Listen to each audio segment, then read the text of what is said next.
welcome back to my YouTube channel.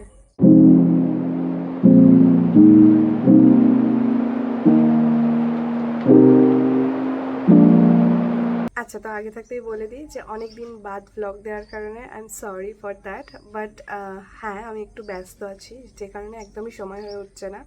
But চেষ্টা করব যা হচ্ছে আস্তে আস্তে তুলে ধরা তোমাদের সামনে। তো যাই হোক, যেটা বলার শর্টে বলে দিই, আজকে সকাল থেকেই ব্লগটা স্টার্ট করেছি। আজকে হচ্ছে জগদ্ধাত্রী পুজো নবমী, এটা তোমরা টাইটেল অ্যান্ড থাম্বনেল দেখে বুঝে গেছো। তো সবাই জানো যে চন্দ্রনগরে জগদ্ধাত্রী পুজো কত বড় হয়। তো আমি সন্ধ্যাবেলায় যাব হচ্ছে মামার বাড়িতে, দেন ওখান থেকে সবাই মিলে একসাথে রেডি হব, রেডি হয়ে তারপরে ঠাকুর দেখতে বেরোবো। তো যা হচ্ছে তোমরা দেখতে থাকো। সকাল থেকে আজকের ওয়েদারটা ভীষণই ভালো ছিল, আর কদিন বাদেই তো ঠান্ডা পড়ে যাবে পুজোটা মিটলেই। চলো তোমাদের সাথে আলাপ করাই আমাদের আদরের লালির সাথে। ওকে আমরা ডেলি খেতে দিই বলে ওইখানেই এসে থাকে, আর আদরে দেখো কিরকম করছে। ও মাঝে মাঝে কখনো এসে এসে রাত্রিবেলাতেও থাকে, আর সেই কারণে এখন তো শীত পড়ে গেছে, তাই মোটা করে নিচে কার্ডবোর্ড বিছিয়ে ভালো করে কাপড় টাপড় দিয়ে এরকম একটা জায়গা করে দিয়েছি আমি ওর জন্য। আর এদিকে দেখো আদরে কিরকম করছে। এরই মাঝে আজকে দুপুরে হয়েছিল লাঞ্চে চিকেন, যেহেতু ছুটি পড়েছে আর পুজোর দিন। আর এটা হচ্ছে আজকে আমার আউটফিট, আমি আজকে এটাই পরবো ভেবেছি, আর না হলে কোনো সালোয়ার পরে। তো এরই মধ্যে আমি স্নান করে চলে এসেছি, আর অনেকদিন ধরেই ভাবছিলাম স্কিন কেয়ার রুটিনটা শেয়ার করব।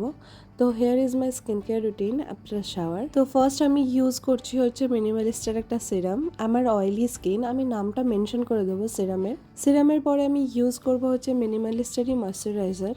এটা তো ভীষণ ভালো, আমি প্রথমে বুঝতে পারিনি যে আদৌ কাজ হচ্ছে কি হচ্ছে না, বাট অনেক দিন ধরে ইউজ করার পরে দেন কাজ করেছে, তোমরা নিজেরাই দেখতে পাবে স্কিনের গ্লোটা। নেক্সট হচ্ছে মোস্ট ইম্পর্টেন্ট একটা পার্ট, সানস্ক্রিন অ্যাপ্লাই করা। আমি অ্যাকোয়ালজিকার ভিটামিন সি সানস্ক্রিনটা ইউজ করি, আর সানস্ক্রিন হচ্ছে আমার কাছে সেভিয়ার। অনেকেই সানস্ক্রিনটা স্কিপ করে যায়, বাট আমার মনে হয় সানস্ক্রিন ইউজ করাটা ভীষণভাবে ইম্পর্টেন্ট।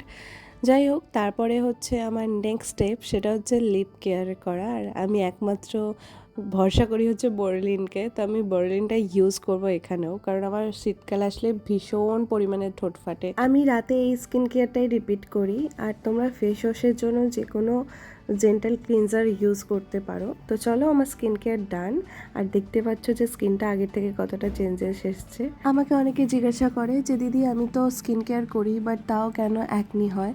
তো তাদেরকে একটাই কথা বলতে চাই যে তোমার স্কিন টাইপ ওয়াইজ তোমার স্কিন কেয়ার প্রোডাক্ট কেনো, আর তোমার ডায়েট চার্টটা চেঞ্জ করো। তো এখন আমি চলে এসেছি মামার বাড়িতে, আর ছোটো ভাইকে অনেক রাত্রির হয়ে যাওয়ার কারণেই নিয়ে যাওয়া হয়নি। অ্যান্ড দেন ফাইনালি আমরা বেরিয়ে পড়লাম রাতের দিকে। তো রাত হয়ে যাওয়ার কারণেই আমরা চুচুড়োর দিক থেকে হাঁটাটা স্টার্ট করেছিলাম। তো ফার্স্টে আমরা তালডাঙ্গার একটা ঠাকুর দেখলাম।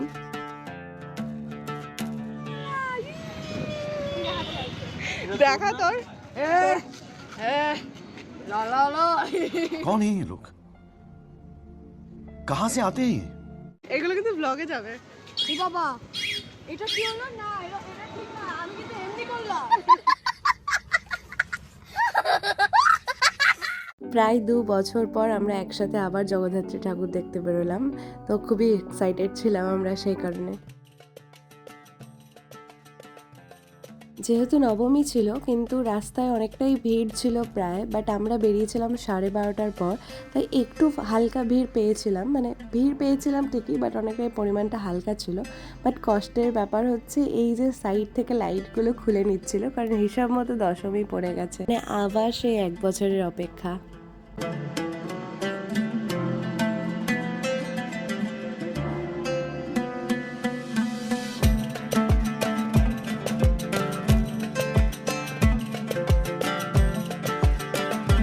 নেক্সট যে প্যান্ডেলটা তোমাদের দেখাবো, এই থিমটা আমার ভীষণ পছন্দ হয়েছে বলতে পারো। সিলিংয়ের কাজটা তো অনবদ্য সুন্দর ছিল, বাট ওদের যে কনসেপ্টটা ছিল বৃদ্ধাশ্রম, ভীষণ প্যাথেটিক ব্যাপার আমাদের কাছে। মানে সত্যি এখনও কিছু কিছু ছেলে মেয়েরা আছে, সন্তানরা আছে, যারা মা বয়স হয়ে গেলে মায়েরা বোঝা হয়ে যায়, অথচ দেখো আমরা মাকেই পুজো করছি।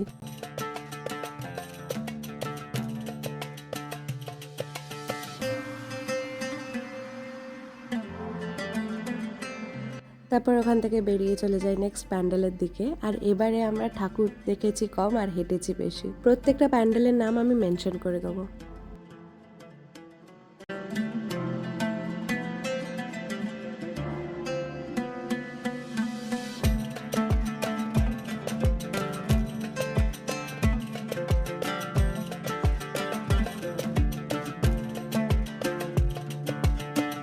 এটাও একটা প্যান্ডেল, আর ভিডিওটা শেষ পর্যন্ত দেখলে দেখতে পাবে যে ফেরার সময়ের হালাত কি ছিল।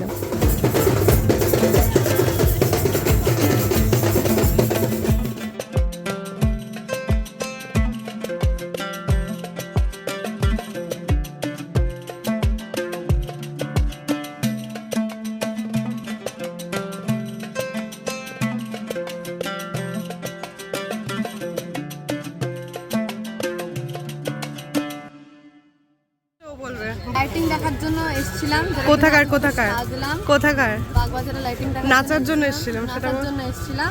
তার জন্য শাড়ি টাড়ি পরেছিলাম, কিন্তু না আছে লাইটিং, না আছে লাইট, না আছে গান, না আছে ঠাকুরের সামনে যাওয়ার সুযোগ। স্যাড লাইফ আমাদের। আমি পারছি না, আর এই ট্রমাটা নিতে পারছি না। খাবো এবার, খাবো আর খেয়ে কাটাবো এই ট্রমাটা, আর পারছি না ভাই, আর পারছি না। তখন রাত 3টে, আর স্বাভাবিক এত দূর হেঁটে এসছি, খিদে তো পাবেই, তাই আমরা একটা রোল অর্ডার করি সবার জন্য, যেটা ভীষণ বাজে খেতে ছিল। তারপর আর কি পেট পুজো সেরে আমরা চলে গেলাম হচ্ছে ইনস্টাগ্রামের জন্য কিছু ফটো তুলতে। তো সেই সব সেরে দেন তখন বাজে হচ্ছে 4:20।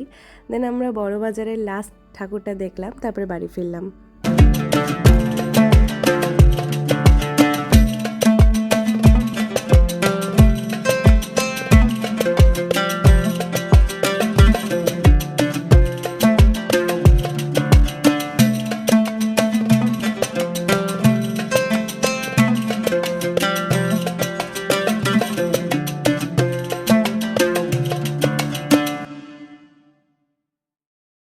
এই যে ভিডিওর মাঝে যে প্যান্ডেলটা বলেছিলাম শেষ পর্যন্ত দেখতে, বাড়ি আসার পথে দেখি সেই প্যান্ডেলটার এই হাল। দেন আর কি তারপর সবাই মিলে একসাথে বাড়ি ফিরলাম, আর বাড়ি ফেরার পথে ভীষণ ঠান্ডা ঠান্ডাও লাগছিল।